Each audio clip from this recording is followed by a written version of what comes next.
Gobierno de Navarra. Nafarroako gobernua.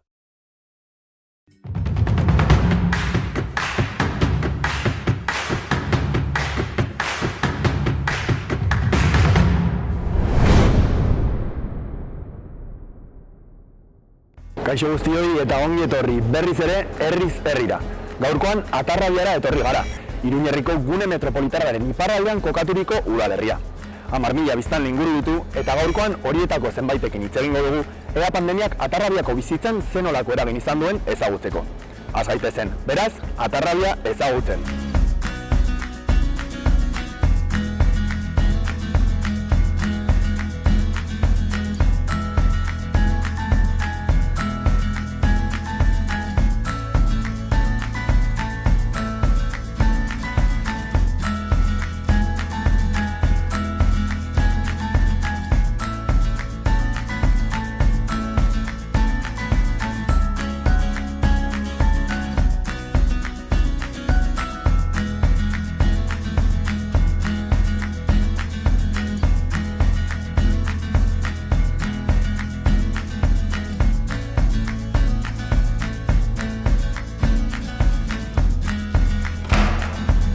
Kaixo, Mikel. Kaixo. Atarrabiako alkatea, ez da? Bai. Ni Pablo naiz, aloakoa, zer moduz? Oso ongi, ongi etorria. Mila esker ere, denbora pixka bat eskaintzeagatik, suposatzen dut lan asko daukazuela pandemia honekin ere bat. Bai, pixka bat. Bai, zer iruditzen zaizu zera, elkarrizketa egiteko leku lasairen bat edo, Mikel? Nire bulegoa? Bai, perfecto, zorretik. Bai. Mila esker. Hemendik eseriko naiz edo... Hemen bertan, hartu eserlekua. Mila esker. Bueno, Mikel, hemen ja zure bulegoan lasai gaudela, elkarrizketatxo bat egingo dizut, ezta? Zera, esan dizugun bezala, herri programaren aurtengo gaia da, ea pandemiak herrietako bizitzan, kasu honetan Atarrabian, zenolako eragin izan duen. Zuri udaleko ordezkari bezala eta kasu honetan alkate bezala egiten dizut galdera. Atarrabian pandemiak zenolako alde batetik eragin soziala eta bestetik eragin ekonomikoa izan du? Bueno, zaila da neurtzea zehazki zenbatekoa izan den pandemiaren ondoria, ez? Eta arro batean zein bestean. Bueno, esango nuke udal bezala, bai, ekonomikoki suposatu du jakina. Bai, bueno, egia da, justo pandemia iritsi zitzaigun gaina hori bapatean, ez? Eta orduan, gure plana guztiak bertan bera gelditu ziren, aldatu ziren lehentasunak erabat, orduan, bueno, egin behar izan dugu pixka bat hori, bideratu edo zuzendu pixka bat gure planak, edo egokitu egoera berrira, ez? Moldaketa izan da azkenean egoera. Jakina, bai, hori da, gainera gu aurrekontuak onartu genituen otsaila bukaeran eta handik bi astetara ja zuten ezertarako balio, ez? Orduan, esaten duzu, orduan, begira, hau jarri behar genuen diru hau honetan eta orduan orain bideratu behar dugu aldenetara, adibidez. Diru laguntza asko eman ditugu, hasieran ziren diru laguntza familiei zuzenean, bideratu genuen jantokietako bekak, bideratu genituen beste modu batera, ezoiko diru laguntza emergentziaskoak eman genituen pila bat, elikadura eta bonoak eta lako gauzak egin genituen pila bat. Eta orduan hori izan zen lehenengoa.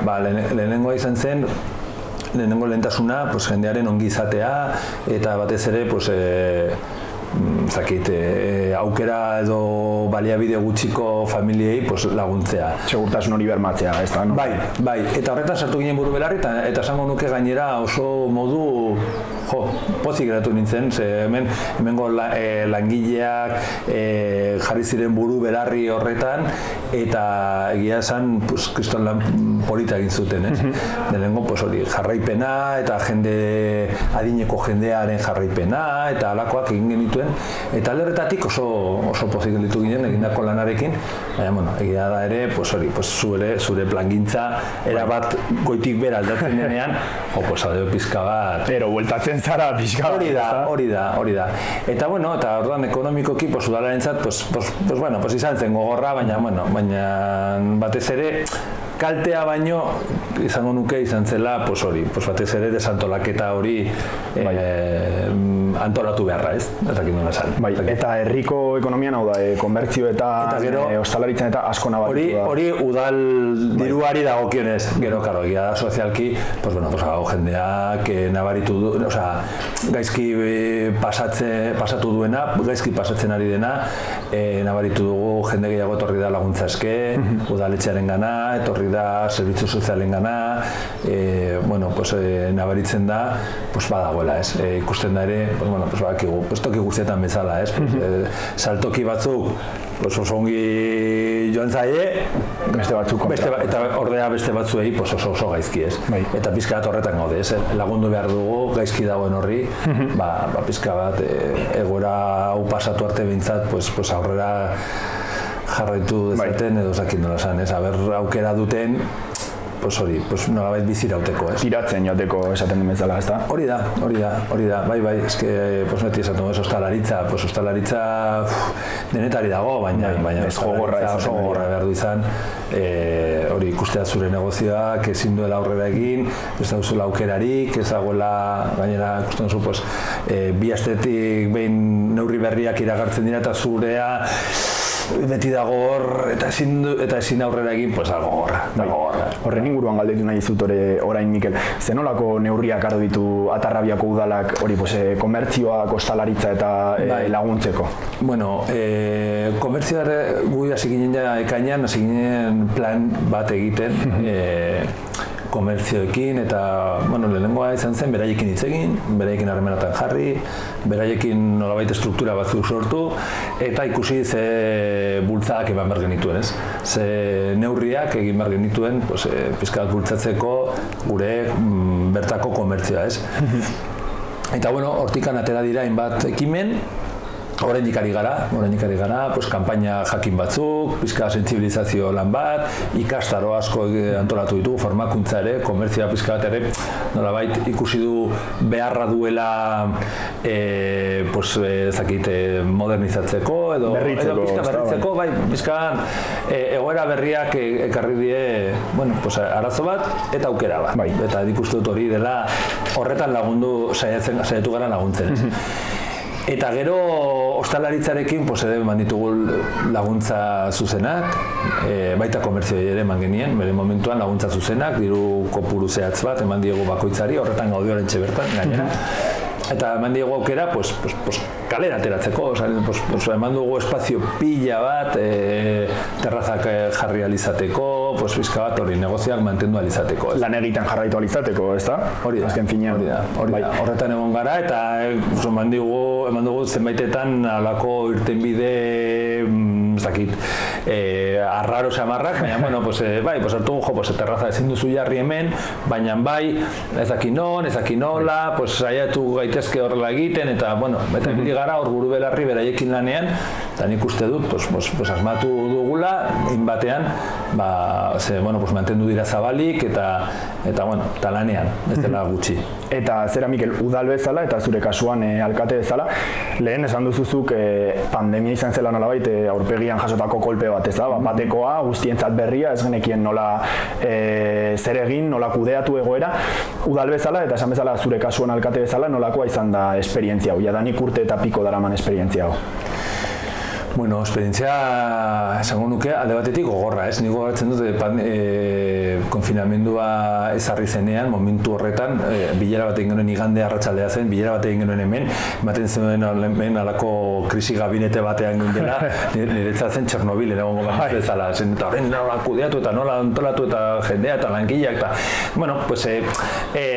honek zer ekarri dugu lan egiteko modu berriak, ez dakit, lehen igual pentsatzen ezen dituen gaiak orain lehentasunezkoak dira, berrantolatu behar duzu dena, baina aldi berean daukazu hor aurrera begira, pentsatzen ari gara, itzuliko garela lehen gora, eta hori buruan daukagula, ez duzu ahaztu nahi hori, baina aldi berean konturatzen zara gauza luzatzen ari direla, ja urte eta piko daramagu, badirudi aurten ere urte oso emango dugula pandemiarekin dantzan, modu batera edo bestera, espero dezagun geroz eta gauza arintzen joatea, baina jarraituko dugu honekin, eta ordan, pues, ikusten zu, aber nola antolatzen garen, aber nola egiten dugun, aber COVID-aren ezakizer, beti zaude bi planak egiten, ez? COVID-arekin eta COVID-ari gabekoa, ordan, zaude? Bueno, pues modu hori, lan egiteko modu hori izaten da gogorra, azkenean ez dakizu nola asmatu, askotan, ez? Eta, karo, pandemia baten kudeaketa berria da denontzat. Guztiz berria, bai. Eta hartzen zu, eta noraino ez, zer egiten dut. Ez daukazu gainera oinarririk lan egiten. Hori da, gertatu zitzaigun, ez, adibidez, aukera eman ziguten parkeak. Zabali mantendu edo ez, aforoarekin mantendu edo itxi. Askok erabaki zuten ixtea. Eta gozan genuen, parke bat, kalean, ixten badugu, azkenean zer egiten ari gara, bideratzen ari gara jendea, beste espazio batzuetara, eta Tarrabian ere, beste goza batez, espazioa dugu. Eta gaina, parkeak izten badituzu, geratzen zara tokirik gabe.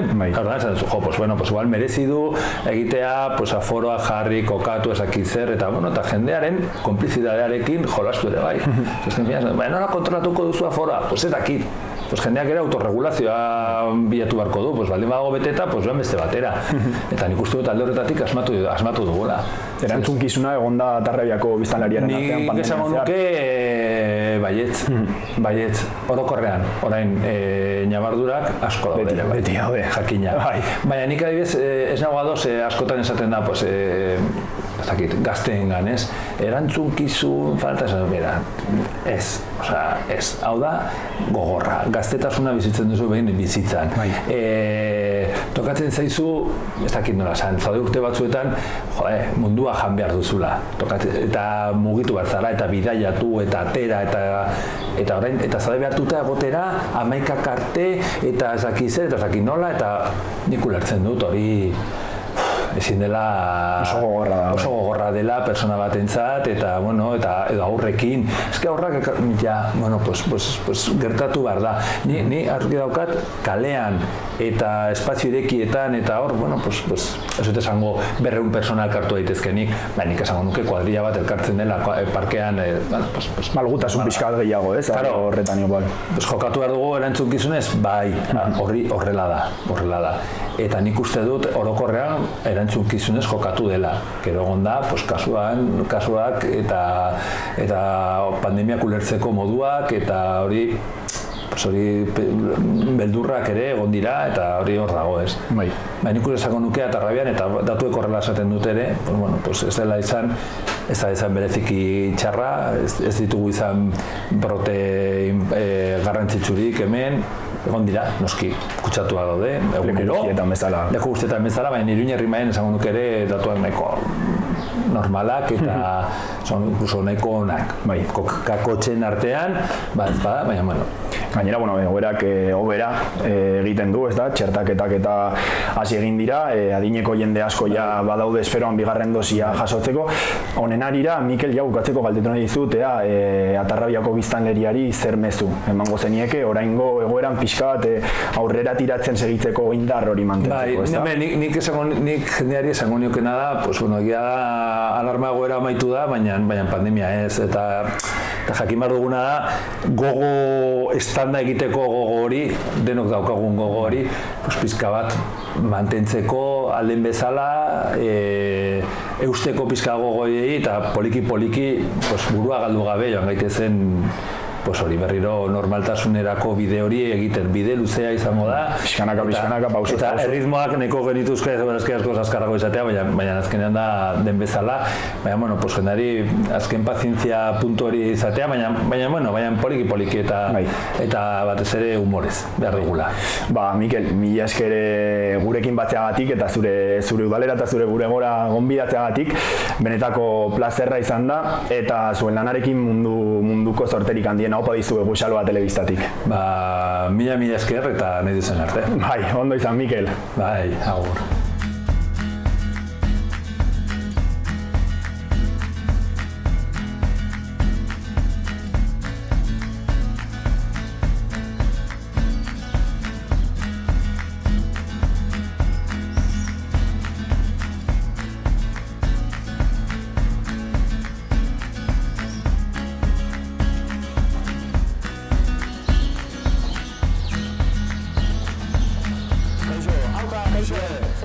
Egunon, Pablo Naizialoakoa, zer moduz? Ondo. Ondo, nora ekarri nauzu, zue? Ba, hau da, Sajaun taberna, bueno, plaza. Bai, mila esker. Bueno, hau da taberna barrutik, pizka bat txikia, baina, bueno. Herri taberna bat, Arrabiako herri taberna. Hori da. Eta ze zara zuen nengo jabea, langile...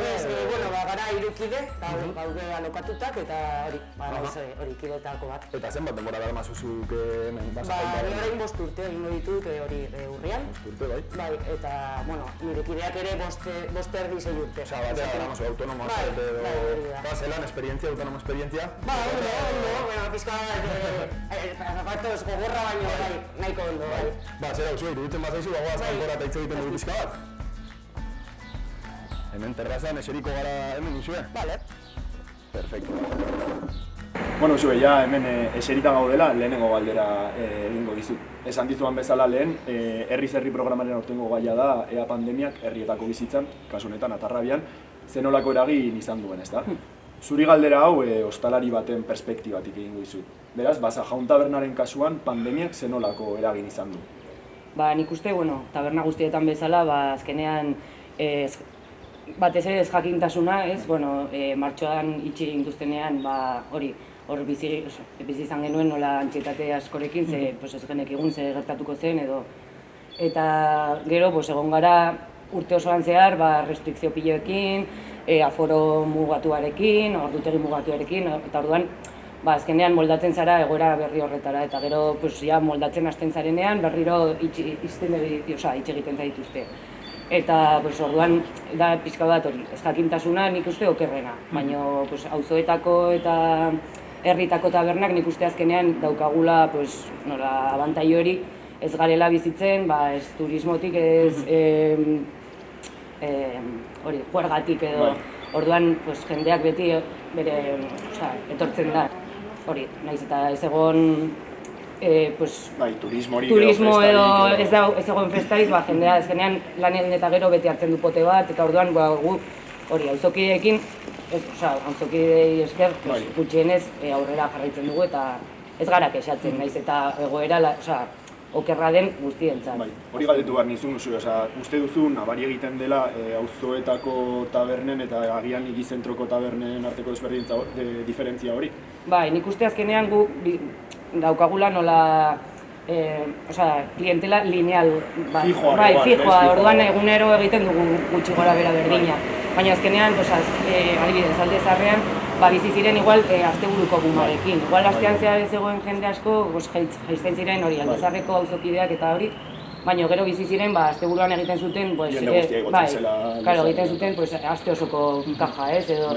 Eta orduan, nik uste hori, herrietan eta hori gutxienez moldatzen garela hobe. Nik uste hori, egoera okerrago dagoen jendea dagoela. Eta zera oso, askotan esan hori da, ostalaritza izan dela nolabait pandemiaren efektuak pairatu dituen, o gehien pairatu dituen sektoren artean dagoena, ezta? Uste duzu gehiagizko errua bota zaiola ostalaritzari beste sektore batzuekin konparatuta? Bai, nik uste hori asko kriminalizatu egin dela eta azkenean datuak igotzen, kasuak igotzen zirenean, nire ustez egin duten bakarra azkenean izan da tabernak itxi edo ireki. Eta nik uste azkenean ez dakizkit datuak zehazki non egon diren kontagioak, baina azkenean nik uste hori izan garela pixka bat nola ikapaziko las hostias, baina hori. Beste arlo guztietan, fabriketan eta hori ez dituzte horrelako neurriak hartu, ez? Eta azkenean gu izan gara pixka bat gehien murrizketa gehien jasan ditugu. Eta horren aurrean, politikariei zer mezu emango zeniek, ez da? Ostalaritzak jasaten ari den nolabaiteko jazarpen honen aurrean. Nik uste hori, azkenean ere erabiltzen dituztela pixka bat datuak beraien nahi duten moduan, eta nik uste, pentsatu beharko luketela zenbat jende lan egiten duen ostalaritzan, edo ostalaritzan inguruan, bakarrik ez gara, bakarrik tabernak, gero daude proveedoreak eta benetan gaizki dagoen jende asko. Eta orduan, kontuan hartzea, nik ulertzen dut kasuak asko badirela itxi behar gaituztela. Baina azkenean, hori, ez dakit, beste neurri batzuk pentsatzea edo. Eta zera uzue, Atarrabiako udalaren partetik edo Nafar gobernuaren partetik laguntzarik jaso alduzue denbora honetan? Bai, jaso ditugu eta gure kasuan iritsi zaigu laguntza horiekin, baina nik, badakit beste jende askori ez zaiela iritsi edo iritsi zaiena ez dietela, ez ailegatu beste reziboak eta hori ordaintzeko. Azkenean, gure, egon gara urte osoa lan egiten nola esan dizudan alen aforo murrizketarekin, ordutegi murrizketarekin, eta azkenean impostuak eta guzti hori ordaintzen ditugu igual. Orduan, dago jendea hori, okerrago dagoela. Eta uste duzu laguntza guzti hori nahikoak izan direla, laguntza gehiago? Gure kasuan nik uste, hori, moldatu egin gara honekin. Denbora egon garela oso larri, baina moldatu egin gara, baina dago jendea hori ez zaiela iritsi. Eta hemendik aurrera ere, ea zer gertatuko den, dago jende asko, hori gero berriz arrankatzeko edo berriz taberna irekitzeko beharko duela hor extra bat edo laguntza bat. Bestela itxi. Bestela itxi, egongo dira gainera taberna asko jaitsi dituztenak eta jaz dutela berriz irekiko. Eta zera uste, lehentz egiten ari ginen bezala, azkenean pandemia bilakaera evoluzio bat izan da, itxiera totaletik, nolabaiteko irekiera batera, pasaden uda ona izan zen itxiera totalarekin konparatuta, baina hortik aurrera momentu honetaraino izan da pixka bat ireki itxi guztiak pixka bat ero bueltatu, ezta? Oraintxe bertan egoera nola ikusten duzu eta etorkizuna ere nolakoa ikusten duzu? Ostalaritzarekiko. Orain gaude pixka bat nola optimista, zen ikuste pasa dugu negua eta pasa dugu ja okerrena ez, egon gara terrazetan horre 0 gradukin eta euriarekin, eta orduan orain uste duzu ja todo con otros ojos. Azkenean eguraldi ona dago, hori udan uste dugu ja izango ditugula nola baldintza hobeagoak lan egiteko ordutegiaren inguruan eta hori. Eta orduan ikusten dugu nola pixka bat hori optimistak, baina gero ez dakigu, hurren urtean berriz egongo den beste repunte bat itxiko gaituzten, orduan da pixka bat hori ezjakintasuna. Baina, momentuz, gutxienez gaude hor optimistak. Zera esaten zenuen lehen zuen, nolabait zuek auzokidei esker egin duzaela aurrera, ezta? Azkenean egun guztietan etortzen den klientela fijo horri esker edo. Uste duzu, auzoen kasuan eta Tarraiaren kasuan, herritarrak kontzientziatuta egon direla ostalaritzaren egoerarekin? Bai, nik uste bai. Babesa edo paso ditu, Bai, eta gainera jendea, ez dakit, ondo portatu da edo gurekin, ez dira, ez gaituzte egin nola poliziak sentitu, modu horretan janda, ez? Eta jendea bai, ez dakit, kontzientzia hartu du, hori, dela egoera larri batean, eta bai, haren moduan lagundu gaituzte bai. Eta beste alde batetik, esan dugu ere nolabait, errua botatzen zailo, igual gehiagitzko errua ostalaritzari, ezta? Horren aurrean, ostalari asko esaten dute errua ez dela beraiena, baizik eta nolabait, etortzen den jendearena, haiek ez dituztelako igual neurriak eta errespetatzen. Horren aurrean, zer esango zeniek herritarrei nolabaiteko responsabilitatea izateko, zuek irekita mantendu ahal izateko? Bai, ni azkenean, nire naiz pixka bat, ni jendeak nahi duen egitea, ez? Baina pentsatzea edo jartzea tabernariaren paperean, jarri gaituzten nola, hori, polizia moduan, esan behar dira zeuda, SR eta, maskarilla jarri. Orduan, batez ere, lana errestea. Ez egotea egiten badakitzen. Lana zuei erraztea. Bai, hori da. Ez egin, seguretzat oso bortitza da jendeari esatea zer egin edo ez egin, eta orduan saiatu egoera hori ez ematea.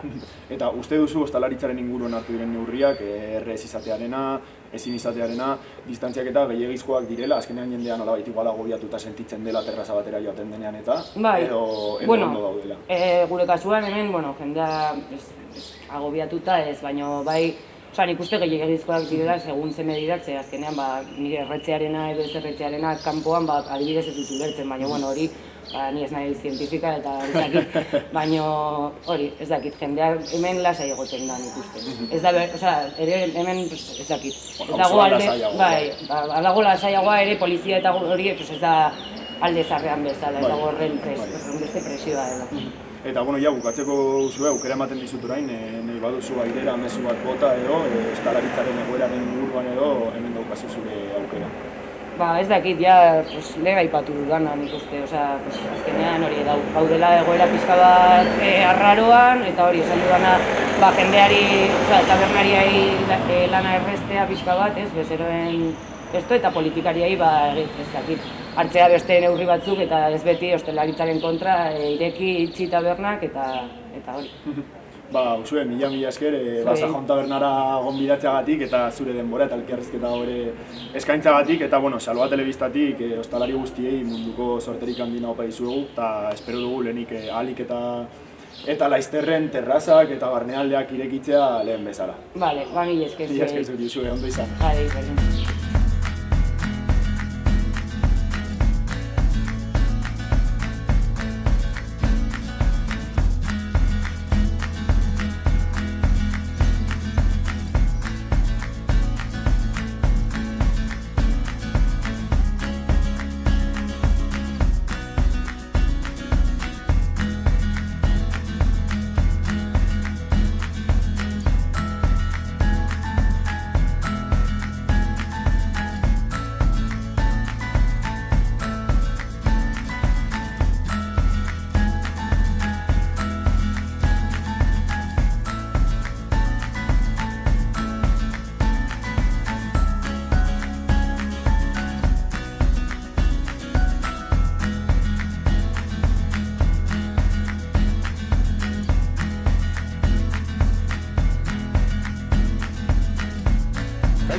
Maritxu? Bai, Pablo? Zer moduz, bai, Pablo, saloakoa. Placer bat, zer moduz zaude? Oso ongi. Ondo, bai. Zera, Maritxu, hemen geratu gara, baina ez dakit nora ekarri nauzun, ez da? Fiska bat ikusten dut, erretiratuen etxea dela. Bai. Beraz, hemengo kideak zara zu, ez da? Bai, hemengo kidea naiz, eta hau da Herriko Plaza zaharrena. Bai. Eta horru dala. Kokapen hona orduan daukazue... Bai. Lehen eskolak ziren, eta nire ona etortzen nintzen. Bai, eta duela zenbat da erretiratuen etxea, ba? Ez dakit, 21 urte, agian bai. Eta, egun eguzkitxua tokatu zaigu gaur gainera. Hau sorte. Nora, badago lekuren bat hemendik, esertzeko edo eta pasaiago hitz egiteko, Maritxu? Bai, duzue horretxean. Horretxetik, bale. Perfecto.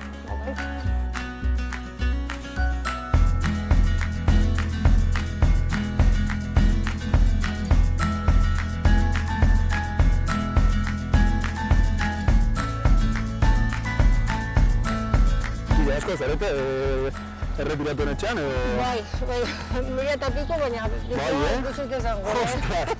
Zema, Maritxu, hemen bertan eseriko gara pixka bat lazea hitz egiteko. Bai, perfecto.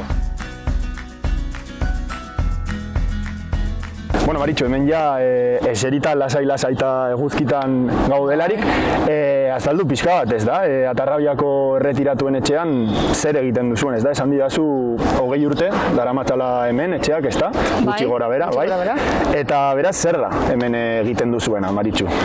Hemen egiten dira bidaiak, egiten dira ikastaro asko, orain azkeneko urtetan mobiliarena, internetena, irakasteko pixka bat, ez da? Bai. Eta gero badira ere udalarekin antolatuta gimnasia para mayores, eta oso ongi dago eta jarraitu du alden guztietan. Eta koroa ere, denok egon ginen ezer egin gabe mundu guztiak bezala, etxetik atera gabe, baina nik uste dut oso ongi moldatu dutela eta oso ongi amoldatu garela. Hori, esan berri didazu, Maritxu, aktibitate gehienek jarraitu egin dutela pandemia gonarren. Hori galdetu nahi nizun, zer modutan nabaritu duzu eragin duela pandemiak erretiratuen etxearen kasuan? Nabaritu da jende batzuk utzi duela etortzeari, utzi diola, eta beldurra bazegoela, eta baina orokorrean nik ongi ikusi dut, oso bai. Jende gehiena prest jarraitzeko eta parte hartzeko. Hori justu ere, galdetu nahi nizun, Maritxu, azkenean adineko pertsonek nolabait igual are gehiago pairatu dute pandemia hau, ez da? Etxean gelditu bari izan dira, beldur horrengatik, eta erretiratuen etxaren kasuan, bertako kideak nola ikusi dituzu, animoa eta giroa nola egon da pandemian zehar? Komentatzen nizuna, jendea, gehiengo batek jarraitu du gauzak egiten, hemen bertan. Eta beste batzuk utzi dute eta aitortu dute beldurra zela eta horrezegaitik. Baina, hasieran izan zen kolpe maju bat, eta ondoren dena hobera joan dela uste dundek, Bai, nirekin parte hartzen duen jendeak oso ausarta edo ez dakit, beldur gutxikoa edo ez dakit, baina bai. Eta zera, maritxu, azkenean erretiratuen etxeak betetzen duen funtzioa adineko pertsonentzat oso garrantzitsua da, ezta? Bai. Aktibitateak antolatzea, hori koroa, aktibitate fisikoa, bidaiak eta hori kontuan hartuta, Atarra Bioko udalaren aldetik eta babesa laguntza eta jaso duzu edo murrizketa asko, neurri asko jarri bar izan dituzu erretiratuen etxean? Neurriak betikoak ez beharrezkoak zirenak eta nahitaezkoak, ez? Eta nire ustez, udalaren partetik ez da interferentziarik egin, ez, in absoluto. Normalean kolaboratzen dute eta jartzen dute dirua eta beharrezkoa dena, hau udalekoa da. Eskuelas municipales izan ziren, orduan. Esan diazu bai, leheno eskola zela eta gero erretiratuen etxean bihurtu. Eta zera, Maritxu, orain guztiok dakigunez, txertoak jartzen hasi dira, gehiagora doaz txertaketak, adineko pertsona askok oso laizter bigarren dosia jasoko dute. Hori nabaritu egiten da adineko pertsonen animoan, giroan, nabaritzen duzu hori jendea animatuago dagoela, beldur gutxiago dagoela. Bai. Jendea animatzen da bakarrik deialdiarekin. Ez bakarrik, horregatik ere bai. Eta gero bakuna, naiz eta dosi erdia jarri eta guzti hori, jendea geratzen gara. Asko zerela zailago. Bai, beharrezkoa da eta ez badugu beste erremediorik. Eta zera, Maritxu, zu pertsonalki pandemia hau nola bizi izan duzu? Dakigunez, hasieran hori konfinamendu totala egon zen, gero konfinamendutik atera, eta neurriak jarri dira, gero kendu, beste batzuk jarri. Gogorra izan da zuretzat, zaila, guzti honi aurre egitea, edo ondo bizi izan duzu, ondo eraman alduzu? Etxean geratzikoarena gogorra izan zen, baina gutxienez ateratzen ginen gaueko 8etan eta batzuk besteei ematen genizkion animoak eta kindola, baina bai. Pazientziarekin, beti aprobetxatzen duzu etxean zer gehiago egiteko edo irakurtzeko edo. Baina gogorra da eta ez ezaguna, orain arteko ez ezaguna. Eta zera, Maritxu, pertsona askok esaten dute pandemia gogorra izan bada ere, azkenean igual denbora gehiago izan dugula pentsatzeko, normalean egin ezin ditugun gauzak egiteko eta zure kasuan pandemiak onurarik suposatu aldu? Alderen batetik? Ez dakit, ez badugu kasi deus ikasi, ez. Ikasi badugu hau hobetu behar dela eta zaindu behar dugula natura eta ingurua eta hori ona litzateke eta bai, emaitza ona, baina ez dakit ikasi dugun, ez dakit. Bai, galdetu nahi dizut orain, zu erretiratuen etxekoa zara, baina bertan adineko pertsonak daude, ezta? Eta guztiok dakigu pandemia honetan zehar, esan duan bezala lehen, adineko pertsonek nolabait gehiago are gehiago pairatu dutela, ezta? Erresidentzien kasuak dauzkagu hemen, ez da, nolabait ez direla hainbeste kontuan hartu edo. Adineko pertsonen egoera nola ikusi duzu pandemia honetan zehar, Maritxu? Izugarria, bai.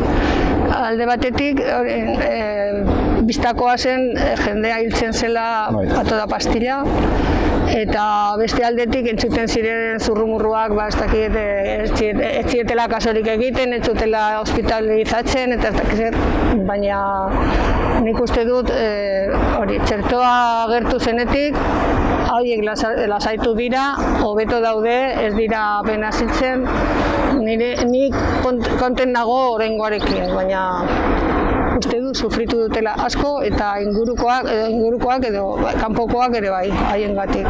Eta sufrimendu horrek edo adinekoek pandemia bizi izan duten egoera, beste modu batean egin ahalko litzatekeela uste duzu edo horrela gertatu zela esfortzu gehienak eginda? Egia esan ez dakit. Ez dakit, ez erantzuna eman, ez dakit ze... Golan gertatu zen, eta... Baina, dena den, Maritxu, esaten diazun bezala, txertoak direla eta jendea animatuago dago, ez da, era positiboagoan ikusten da. Zuri egin nahi dizut galdera hau, era pertsonalean. Zuk, Maritxu, etorkizuna, nola ikusten duzu? Era positiboagoan ikus dezakezu datorrena, edo oraindik beldur pixka bat dago Bai, egun badago beldurra eta bai, eta noizean behin ari dira esaten, que si la segunda no es efectiva del todo la tercera, barkatu. Baina hori, jendea bakunatzen den neurrian hobeto egongo garela, baina hau ez dela bukatu, uste dut zinetan, osea. Bai, oraindik esfortzua egiten jarraitu beharko dugu, ezta? Bai. Bai. Bueno, Maritxu, hau izan da guztia, mila esker elkarrizketa hau eskaintzagatik, zure tokira gonbidatzeagatik, eta hori munduko sorterik handina opa dizuegu, eta hori espero dugu gutxinaka txertaketek jarraitzea, eta egoera honek alde ninean hobera egitea, Maritxu. Hala, espero dut nik ere, eskerrik asko. Mila esker, placer bat izan da, eta ondo izan, Maritxu. Vale, eskerrik asko. Bueno, Maritxu, placer bat, ondo izan, mila esker, adio.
Bukatu da gure egitekoa Atarrabian. Oso pozikoaz, herri hain atsegin eta politago ezagutzeagatik, baina batez ere bertako jendea eta haien istorioa ezagutzeagatik. Beraz, egun hain eguzkitsu honekin uzten zaituztegu eta hurrengoan ikusiko dugu elkar. Aio!